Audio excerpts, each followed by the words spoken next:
партия ғалымдары астыңдарга динний жакшы бир сөздөрдү, кептерди, жаштарды жакшы жака буруш үчүн мен болсо каалым Эрмек Тынай уулун чакырайын. Туурак алчаак болсоң.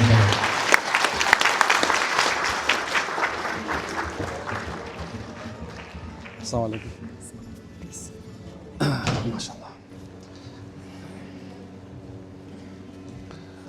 Bismillahirrahmanirrahim. Elhamdülillah. Vessalatu vesselamu ala Resulillah. Barınızdan Allah razı olsun. Birinciden barık maqtollar bir Allah Teala'ga olsun. Anı Peygamber Muhammed Mustafa sallallahu aleyhi ve sellem'e salam salavatlar olsun. Anlayın aytap turgan nersem özgöçö Kemin administrasiyasının başçısı Kutbidin Hacıkevizge, oşondoy эле алардын жардамчыларына, oşondoy ошо Kemin жаштар форумун өткөзүп аткан ар бир демөөрчүгө, oşondoy эле ар бир ыктыярчыга рахмат айтмакчымын. Анткени себеби качан кайсыл жерде адамдар бир багытта, бир максатта чогулган болсо, албетте анын аркасында сөзсүз бир ийгиликтер, жетишкендиктер бар экенин унутпашыбыз керек. Пайгамбар саллаллаху алейхи ва саллям адамдарга рахмат айта албаган, Allah'a da rahmat ayta albayt деген. Ошон себебинен адамдар бирине рахмат айтып туруу, же болсо ар бир кылган ишине ыраазы болуп тура турган болсо, албетте анын аркасында иншалла Кудайым насип кылган болсо ошо жерде ийгиликтер бар экенин унутпашыбыз керек. Урматтуу бир туугандар, бүгүнкү күндө бизди ушул жерге чакырышта бизге эң биринчи ушу жаштар, же болсо Кемин жаштарына бир аз болсо да кичине бир ыйман сабагы, же болбосо адеп сабагы дейбиз, же болсо ата бабабыздын илгертен тутуп келаткан Ханафи мазхабы, салт исламдын негизинде башыбызды бириктире турган жакшы бир осуят сөздөрдү айтып коюш үчүн чакырышкан эле. Албетте ар бир нерсенин өзүнүн акыйкаты бар. Мына азыр Кемин администрасиянын башчысы бизге жакшы сөздөрдү айтып кетти, жана Кеминдеги болгон статистикаларды айтты.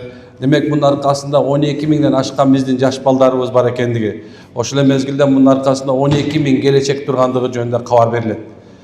Жаштар жөнүндө айтып турган болсок, пайгамбарыбыз сүйүктүү пайгамбарыбыз өзүнүн осуяттарында бир окуяны айтып келип, Айша, сенин коомуңдун аксакалдары мага өтө бир азап берген мезгилде, ошол коомдун жаштары мени колдоп кетти деп айткан. Бул жерде айта турган максат эмне? Керек болсо, кайсы жерде кандай болбосун, эгерде кайсыл бир элдин жаштары бул жерде бир магытта, бир максатта боло турган болсо, ойлор бир боло турган болсо, демек ошол жердин көтөрүлүшүнө бир себеп экени жөнүндө айтылат. Сүйүктүү пайгамбарыбыз Мухаммад алейхиссалам жаштар жөнүндө айтып келгенде көп нерсени айткан. Бирок айта турган максатыбыз эмне? Авалке субханалла, жаштык бул мүмкүнчүлүк, же болбосо сиз менен биз үчүн берилген бир убакыт экендиги жөнүндө кабар берет. Убакыт бул өзгөчө бир нур, убакыт бул берилген бир белек. Жаштык ошонун ичиндеги бир өзгөчө бир белек болуп эсептелет. Улуу аалымдар жаштык жөнүндө айтып келгенде жаштыкты 3 нерсеге коротуу жөнүндө кабар беришкен. Биринчиси бул илимге, экинчиси болсо ошол илим үстүнө аракетке, үчүнчүсү болсо дайыма кыялдын аркасынан жүрүүнү буйрган экен. Бул 3 нерсе дайым алдыга жүткүнтөт, же болбосо дайым такай алдыга жүрүүгө мүмкүнчүлүк берет. Бирок бүгүн биз бул жөнүндө же болсо алдыга өсүү, өнүгүү жөнүндө эмес, ал мен айта турган нерсем өзгөчө башка нерсе жөнүндө болмокчу. Көйгөй азыркы мезгилде өчө бир чоң көйгөй болгон бул уяттуулук көйгөйү. Бүгүнкү күндө биз уяттуулук деп айттым, бирок уятсыздык деп айткым келген жок. Эмне үчүн дегенде, кайсыр бир коомдо уятсыздык жайыла турган болсо, анын аркасында көптөгөн жаманчылыктар келет. Улуу аалымдар уят менен ыйман экөө эгиз козудай. Эгерде бир адамдын уяты жоголгон болсо, ыйман жок болот, ыйман жок болбосо, уяты жок болот деп айткан экен. Эмне үчүн мен уяттуулук жөнүндө баштадым? Анткени себеби бул эң бири маанилүү болгон сөз. Анткени пайгамбар Мухаммад алейхиссалам өзү ушундай деп айткан хадиси бар. Ыймандын 70тен ашкан бутагы бар. Ыймандын 70тен ашкан бутагы бар. Мына ошол бутактын эң маанилүүсү бул уяттуулук деп айткан. Демек, уяттуулук эгерде кимде бар боло турган болсо, ал адам өсөт. Туура, эгерде биздин жашообузда азыркы мезгилде инновация, технология, ошол эле өнүгүүлөр, өсүүлөр канча көп боло турган болсо дагы, бирок эгерде ошол элдин жаштарында, ошол эле жаштын ичинде аксакалдарында дагы уят боло турган болсо, демек ошол нерсени өсүү, өнүгүүнү колдонуш оңойраак болот. Анткени себеп өнүгүүнүн аркасында эгер уятсыздар тура турган болсо, өнүгүп аткан нерсени былгытып сазга чөктүрүп коюш ыктымалы өтө чоң экенин унутпашыбыз керек. Süyüktü Peygamber sallallahu aleyhi ve sellem jaş gelindey bolgon uyattı öyle. Antkeni keyir wagtlarda gerek bolsa bir erkeklerin arasında turup erkekçe sөгүнүп койгон bolsa Peygamberimiz jaş gelindey bolup kızarıp ketediler deyт. Demek bu uyattуулuk bu har bir imandуу adamdın belgilenen. İlgeri вакытта коелу. Илгери деген эмес, мурунку эле bir 10 жылдадыр балким, 20 жыл, мурунку bir 30 жылда баягы bir поколение, bir мындай айтканда bir өзгөрүү болот экен. Мынакей Кыргызда болсо 50 жылда эл жаңы, 100 жылда жер жаңы деп келген. Мурунку мезгилдерде авалки адамдар намаз окубаса дагы, орзо тутпаса дагы, ошол мезгилде адамдар зекет, ажылык кылбаса да керек болсо, бизде бир эле сөз бар болчу. Ай тигинин баласы уяттуу, тигинин баласы намыстуу. Ошонун себебинен бул ал имандуу деп билишет эле. Анын баласына бара турган болсоң ал аткарып коет. Же болсо сурат, ай имандуу болсоң боло, сен адебиң кайып кеткен. Ай Кудайдан уялбасаң, адамдан уялбасаң Кудайдан уялбайсың. Же болсо сен уяттуулуктун белгилерин айтат эле. Же болсо ошо кандай эле bir бак боло турган болсо, ал бактын мөмөсү боло турган болсо, бизде илгертен ошол бактын мөмөсүн айтканда эле имандуулуктун мөмөсү уяттуулук экендигин айтышат эле. Урматтуу менин балдарым, урматтуу бир туугандар, урматтуу жаштар, биз сиздер менен сыймыктанабыз. Ошол сыймыктанган нерсебиздин бирөөсү балки азыркы заманда мындай айтканда канча өнүгүү болгон болсо дагы, эгерде биз сиздердин уяттуулугуңар менен, сиздердин ыйманыңар менен биз мындай бир сыймыктанабыз. Ошол себебинен эч качан унутпаңыздар. Илгертен айтылып келген нерсе бар. Баландайдын кызы, баландайдын уулу, баландайдын баласы деген сөздөр бизге өзгөчө ушуна бир жүрөккө кагып койгондой сезилген. Баландайдын баласы бузулуп кеттир. Баландайдын кызы тигиндей болуп кеттир. Баландайдын кызы тигинче ээрге тийиптир. Баланчанын баласы баландай кылыптыр деген сөз биз үчүн өтө оор тиет эле. Урматтуу бир туугандар, урматтуу биздин балдарыбыз, урматтуу биздин келечегибиз, биз сиздерден сурай турган нерсе ушул: сиздер уяттуу боло турган болсоңор, албетте аркасында жакшылыктар дагы да улана берет. Анткени биз тамыр сыяктуубуз, же болсо бир өсүп турган, же болсо туруп турган бир тоо сыяктуубуз. Эгерде бир жери бузула турган болсо, анын калганда акыр түбү бузула турганын унутпашыбыз керек экен. Урматтуу бир туугандар, биз пайгамбарыбыздын сөзүн айтабыз дайыма. Пайгамбар саллаллаху алейхи вассалам уяттуунун аркасында намыстуу турат деген. Намыс бул өзгөчө. Биз эмне үчүн намыска айтабыз? Анткени намыстуулук сиз менен бизди коргойт. Пайгамбар саллаллаху алейхи вассалам имомундун 3 сапатын айтып кеткен. Ошонун биринчи сапаты бул намыстуу болот деген. Качан Алла Таала я юхалладина аману, эй иман келтиргендер дегенде эми намыстуу болгула деп айткан. Кандай десе, намыс дей турган болсок, биз биринчи нерсе, биз намыстын аркасында эмне бар экенин унутпашыбыз керек. Намыстын аркасында чоң бир мамлекет турат. Намыстын аркасында чоң бир үй бүлө турат. Намыстын аркасында чоң бир эл турат. Керек болсо сенин урууң турат, керек болсо сенин некен үй бүлөң турарын унутпашыбыз керек. Намыстуулук менен көптөгөн нерсеге жетсе болот экен. Азирети Суфиян Саври рахимулла бир күнү бир жаштарды көрүп, алардын кылып аткан каткырып, ушундай уятсыздык кылып атканын көрүп, эгерде ушуларда намыс болгондо, булар айбанга окшоп көчөдө жөрмөлөбөйт эле деп айткан экен. Урматтуу бир туугандар, урматтуу менин балдарым, биз сиздер айтып аткан сөз азыр балким сиздерге мындай оорураак тийип аткандыр. Бирок ошондой болсо дагы сиздер ар бир нерсенин өзүнүн ордуна коет деп ойлойм иншалла. Пайгамбарыбыздын айтканы, улуу уламанын айтканы, Кыргызда дагы намыстуу бо жигит өсөт, намыссыз жигит өлөт деп айткан. Керек болсо шок болбосоң жок болгон деген сөзгө чейин айтылып, субханалла, намыстуулук жөнүндө биздин дагы сөздөрүбүз айтылып кеткен. Мейли, бул жагы айта турган болсок, уяттуулук, намыстуулук Кудайым буйрса болот. Качан 30 жылдын ичинде биздин Кыргызстаныбызда 5300гө жакын мечит бар экен. Ошонун ичинде 170тен ашкан медресебиз бар экен. Ошонун ичинде дагы канча деген миң курстарлар, жүздөгөн эле курстар бар экен.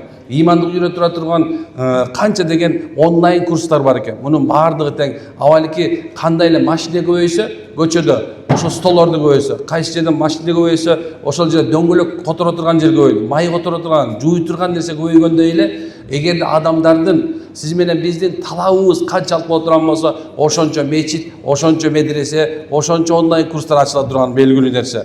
Демек, азыркы мезгилдеги ушул 5000ден ашкан мечитибиздин бардыгы бул сиз менен биздин ошол ыйманга болгон суу сап тургандыгыбыз, же болсо ошонун керектиги экенин белгиси болуп эсептелет.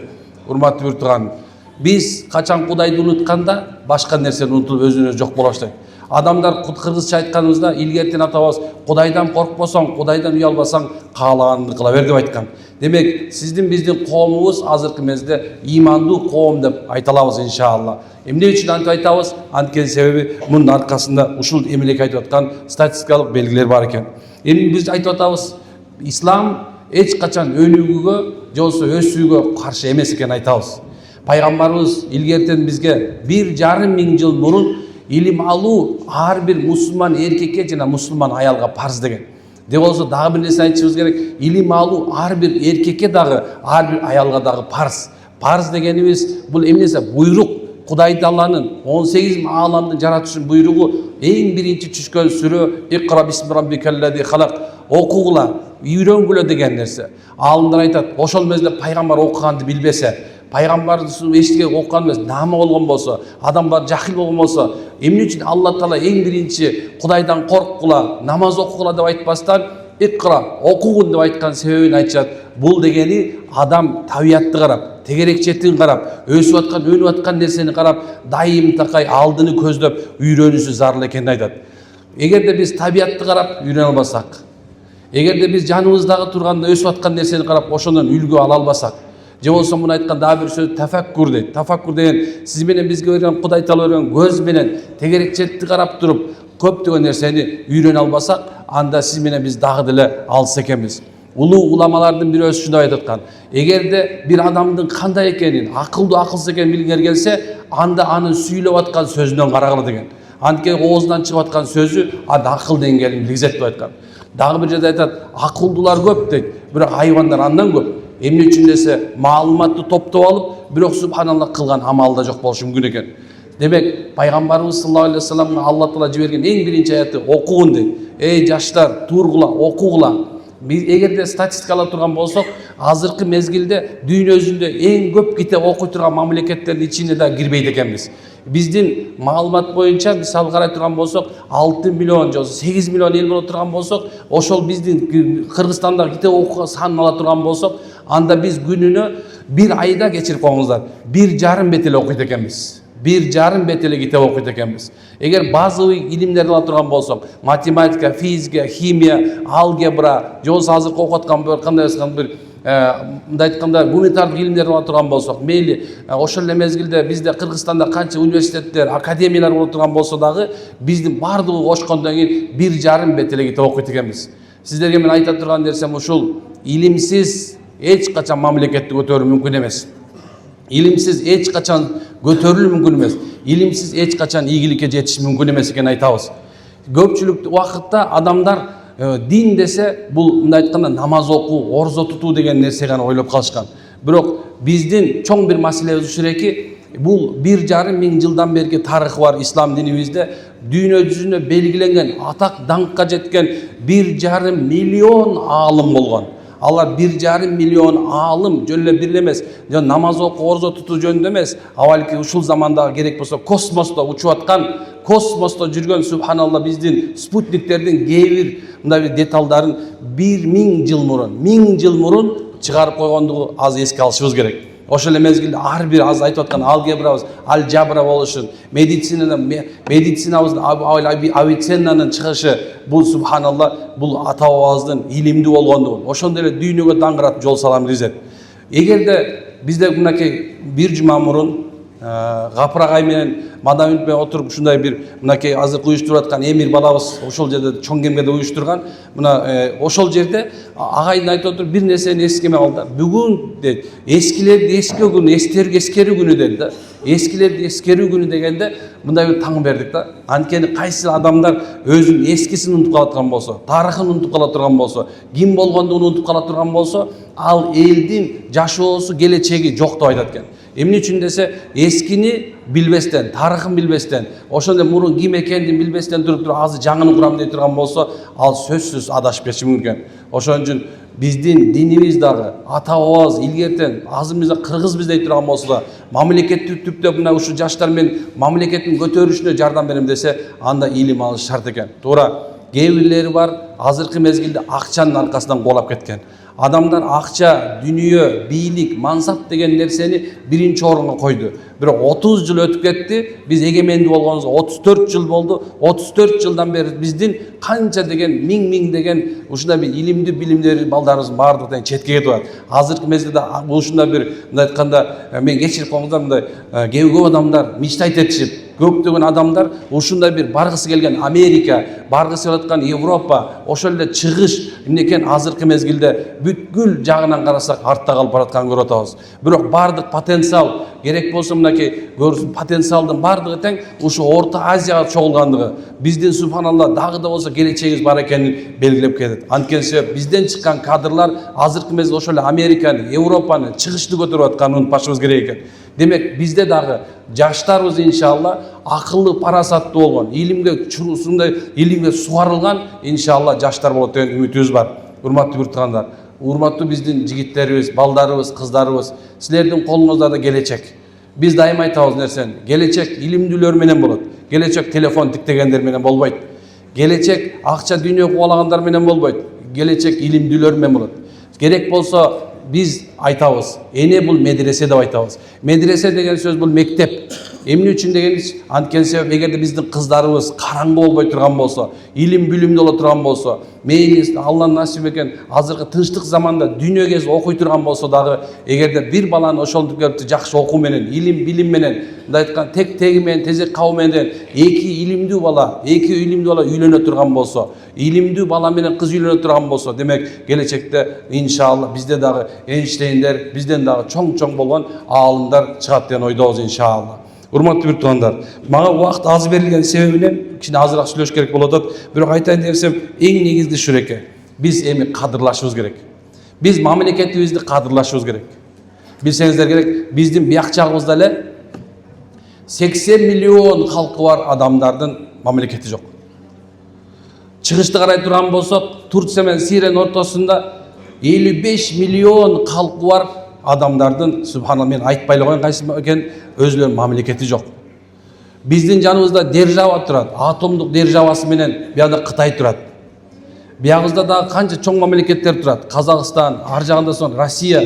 Бирок айтайын деген нерсем, 7 миллион халкы менен гербибиз бар, мамлекетибиз бар, биздин желбегибиз бар, биздин некен ажообуз бар, биздин мындай айтканда бардык территориябыз бар. Демек бул биз үчүн кадырлай турган нерсе. Көптөгөн адамдар, мен жашоодо көп адам менен жолуктум. Бирок дайыма качан алар ушу Кыргызстан жөнүндө сөздү туура эмес айтып баштаганда, алардын жанынан туруп кетет элем, же болбосо урушуп кетет элем. Анткени себеп жаркын келечек бул боло турган анык нерсе. Эч качан мүмкүн эмес. Бүлүнгөн эл турат. Кыргызда жакшы сөз бар, билесиздер. Бетеги кетет, бел калат дейт. Бийлер кетет, эл калат. Демек бул сөз сөйлө айтылган эмес. Бул сөздүн аркасында чоң нерсе бар. Урматтуу буртугандар, менин балдарым жана менин бир тууган инилерим, карындаштарым. Мен сиздерге ишенем. Жана силер ушу мамлекетти кадырлай турган, эртең көтөрө турган, ошол эле мезгилде жардамчы болосуңар деп ойдомун. Имандуу боло турган болсо, адептүү боло турган болсо, илимдүү боло турган болсо, демек сен акыл деңгээлиң көтөрүлгөндүн белгиси. Демек акылдуулар сөзсүз Алла Таала Куранда айткандай, эй акылдуулар, я айюхал акилун, эй иман келтиргендер, эй акылдуулар, ойлонгула, карагыла, өскүлө деп Алла Таала айтып койгон белгилүү. Демек айтайын дегеним, мамлекетти кадырлоо, ошонун ичинде ата-энени кадырлоо, бир туугандарды кадырлоо, ошол эмесде досторду кадырлоо. Бунун баардыгы тең мусулмандын иши экенин унутпашыбыз керек. Биз кандай болгондо дагы biz ata-babamızdan ilgili musulmanбыз деп келгенбиз. Эч качан биз өзүбүздү башка динге кетире албайбыз. Эч качан миллион жолу мен ишенбейм десең дагы чалынып кетсең огудай дебейсиң. Демек сиз менен биз мусулман жүрөгүбүздө мусулман болуп согуп турса, демек биз мамлекетибизди, эл журтубузду кадырлай турган катарында экенин унутпашыбыз керек. Алхамдулилла.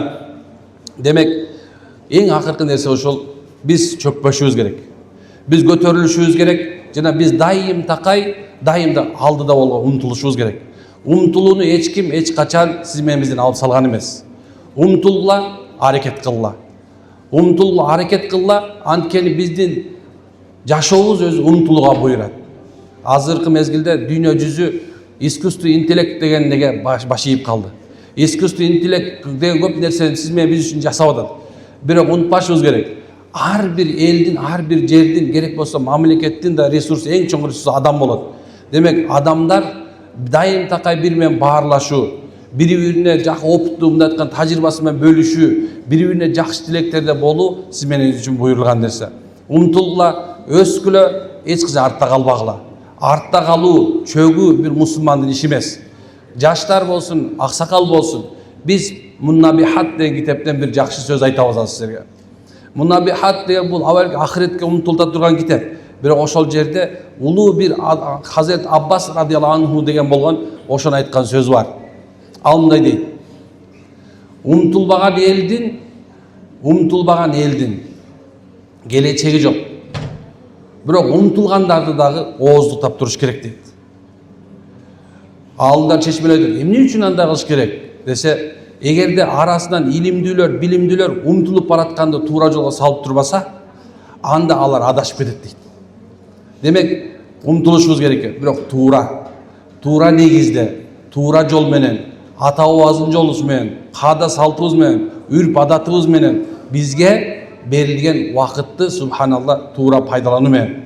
Ар бир адамга өзү убакыт 24 саат берилген. 24 саат 1 мүнөт болсо 23 саат 1 мүнөт берилген эмес.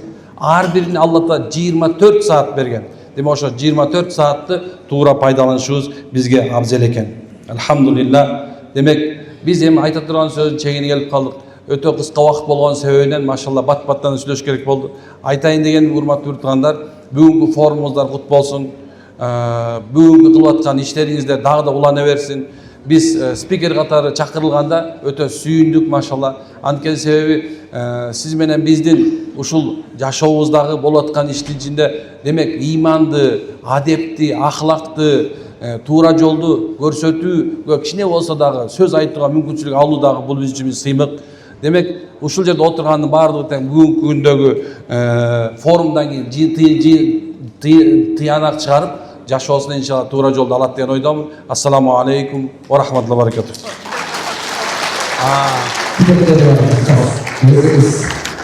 Так. Суроо берип коюш керек. Мен 15 мүнөт теслеп атам. Каршы. Мен биринчи ушу китеп жөнүндө айтып коеюн деп атам. Усатпы? Кечирип коюңуздар. Баягы эме кылбашчы дүйнөнү өзгөрткөн ислам даанышмандары деген китеп. Бул китеп боюнча биз жалпы республикалык сынак жарыяладык. Бул азыр алган кишилер азыр 5 экен. Ушул эмеден кимде ким катышат турган болсо, алдыңкы 10 орунга 10 умра коюлду. Үммөт Кейжи коомдук фонду биздин жеке башчылыгыбызда ушул эмеге 10ду койдук. 10 умра. Кимде азыр ушуну утуп ала турган болсо, иншалла Кудайым буйрса аркасында катталып койсун. Эгерде ушул жерде жалаң жаштар отурат, балким китеп окуган адамдар үчүн бул чоң бир маани берет. Мен бул китепти 2 жолу окуп чыктым. Биринчиси бияктан, экинчиси Мекке менен Медина ортосунда скоростной поезд жүрөт. 2 сааттын ичинде бул китепти мындай баштан аяк окуп чыктым да. Эмне үчүн эле ушунча кызыктуу. Мен ушул жерге келип атканда дагы ушул жерден кичинче сөздөрдү алдым.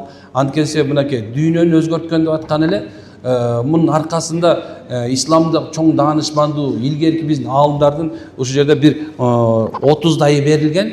Ошо 30 чоң бир дүйнөлүк илимге мындай салым кошкон ислам аалымдары туурасында. Анан эми мен кыска оңойраак эле суроо берейин. Пайгамбар болгондо жашы канча эле? Биринчи көтөрдү.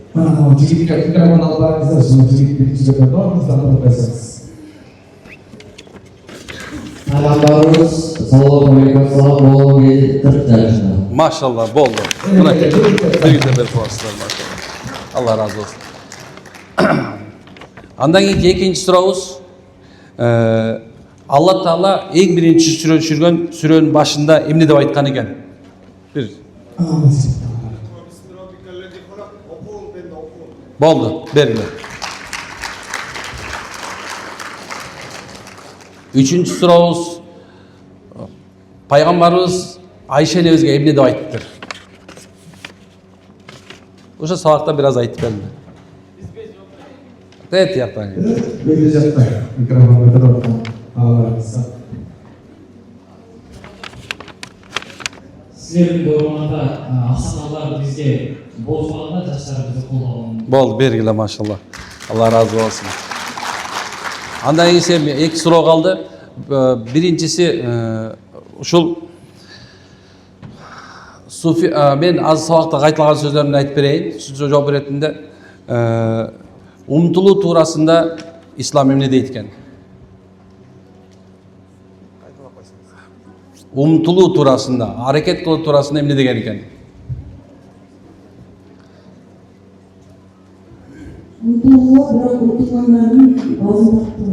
Туп-тура, машалла, бергиле. Машалла, уккандар бар экен, машалла. Эми эң эмеси ушул пайгамбарыбыздын бизге берген эң чоң бир осуяты бар. Бул хаджил вада дейт. Пайгамбарыбыздын акыркы ажылыгында айткан эки сөздү бар. Ошо эки сөздү айтса, азыркы заманда болаткан, мынакей билсеңиз керек, уңгу жолдо дагы концепциясында ушул сөз айтылган. Ошол себебинен бул кичине мындай ошол убакта түзүү мезгилинде анча-мынча пикир берген элек, ушул сөздө уңгу жолдо бар. Биздин концепцияда, азыркы идеология концепция Садыр Нуркожоевичтин өзүнүн китебинде бар, ошол жөнүндө кайсы жерде айтылган? Эмне деп айтылган?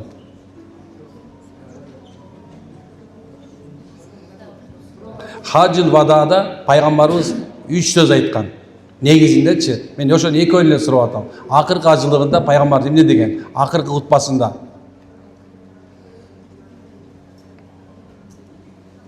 Күнүгө айтып атабыз. Күнүгө форумдар болуп атат.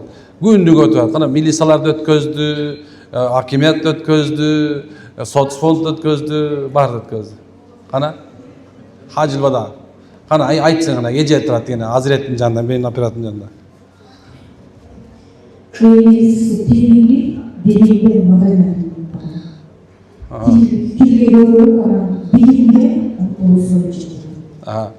Дагы бар экен. Болзар ойлоно калды тез-тезден. Хаджил вада. Бияка. Бирөөнү таптыңыз. Бирөө табылып калды, экинчиси калып калды. Ошо айттыңыз уже. Дагы бирөө, эки осуят бар, чоң. Жема болбой калды. Мейли анда, бул мен өзүм айтып коем, бирок кайра суроону башкача кылып берем, формировка башкача болсун. Пайгамбарыбыз акыркы ажылыгында төбөнүн үстүндө туруп ушундай деген. Эй иман келтиргендер, бири-бириңердин укуңарды тепсебегиле. Бири-бириңер үстүндө зулумчулук, зордук кылбагыла. Бир туган болгула. О Кудайдын кулдары деген. Бул эки сөздөн иншалла бар бизде. Зордук, зомбулук, жаштарга болгон зордук, зомбулук, аялдарга болгон зордук, зомбулук, аксакалдар, ата-энеге болгон зордук, зомбулук. Негизинде адамдын бири-бирине болгон зордук, зомбулугу бизде эмнекен закондуу түрдө ал жоопкерчиликке тартылат. Ошондо исламда дагы, иманда дагы бул нерсе үчүн жоопкерчилик бар экенин унутпашыбыз керек. Эми анда пайгамбарыбызга түшкөн канча сүрө бар. Ошонун канчасы Меккеде түшкөн, канчасы Мединада түшкөн.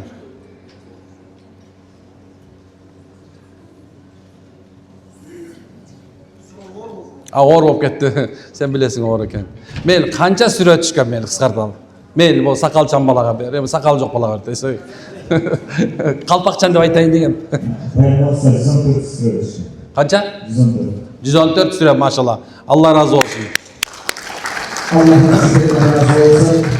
Демек, биздин динден болгон түшүнүгүбүз кенен экен дагы бир белгиси, машалла. Кыска нерселер. Мен 3 насаат айтып ошону бүтөйүн. Биринчиси өзүңөрдү тааныгыла. Өзүн тааныбаган Кудай тааныбайт. Экинчиси тегерегиңерди адамдар кадырлагыла. Анткени кадырлабасаң кадырга жетпейсиң. Үчүнчүсү кандай болбогун, ким болбогун акыртыы Алланын алдына барып унутпагын. Анткени биз Алла тараптан келгенбиз, Алла тарап карабыз. Ассаламу алейкум ва рахматуллах. Алымдары,